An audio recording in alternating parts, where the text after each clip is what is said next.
And if you've just joined us, the former South Korean leader Yoon Suk Yeol has been sentenced to life imprisonment over his martial law declaration of December 2024. We've reconnected with CNA senior correspondent Yoon Suk. She's here with us live from Seoul. Yoon Suk, tell us more about this decision behind the verdict. What happens next?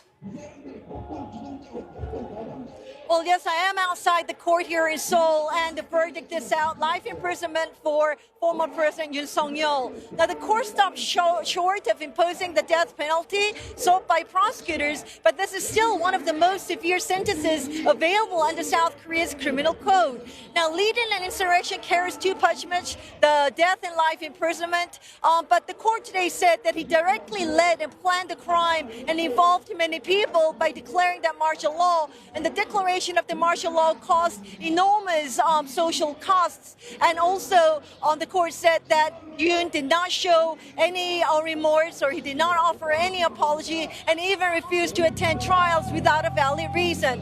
However, the plan did not, this plan did not appear to be extremely detailed and carefully planned, the court said, and he did not personally commit acts of violence, has no prior criminal record, and he is 65 years old.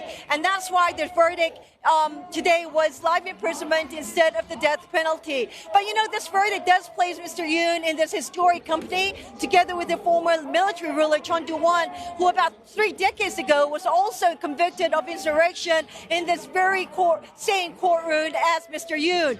Now, Chun initially received a death sentence, later reduced to life, and was eventually paroled. Now, we haven't heard from Yoon Suk Yeol's lawyers as to whether he is going to appeal, but it is very likely that he will appeal. And so we'll have to wait for more results after that. But right now, outside this court here, it's really loud, as you can hear, because the verdict is out. And instead of the death penalty, Yoon Suk Yeol has been sentenced to life imprisonment. Yeah, so Yoon Suk, how are people taking the news? What exactly is the mood on the ground? How are people responding to this ruling?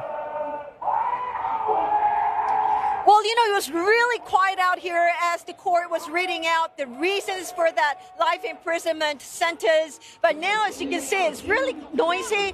And behind me, those people waving the flags are supporters of Yoon Suk Yeol. And they're scattered all over this court here in Seoul. Some people saying that about 1,000 or 2,000 of them have gathered here. And as soon as the verdict was out, a lot of them did sigh relief, but also some were seen crying, and some were saying that he should be freed, that he should not even get the life imprisonment. But it is mixed reaction here outside this court. There are also people who think that he deserved what he did, that the punishment was something that he deserved, because many South Koreans here feel that what he did is something that all other presidents should be aware of.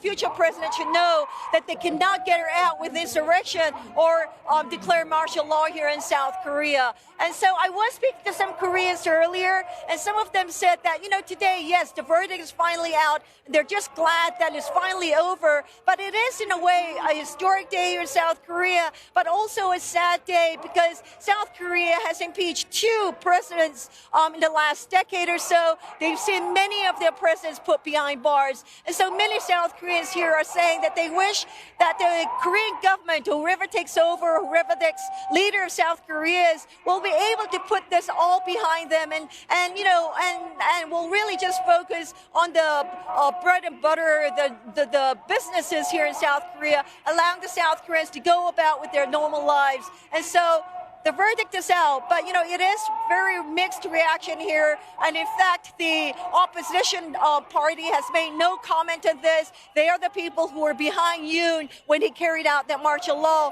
although the ruling party has come forward saying that Yoon deserved the death penalty, but instead the court said that he didn't deserve the death penalty and instead sentenced him to life imprisonment. A pivotal moment indeed. Thank you for wrapping all of it for us. CNA senior correspondent Yoon Suk speaking with us live from Seoul, Korea.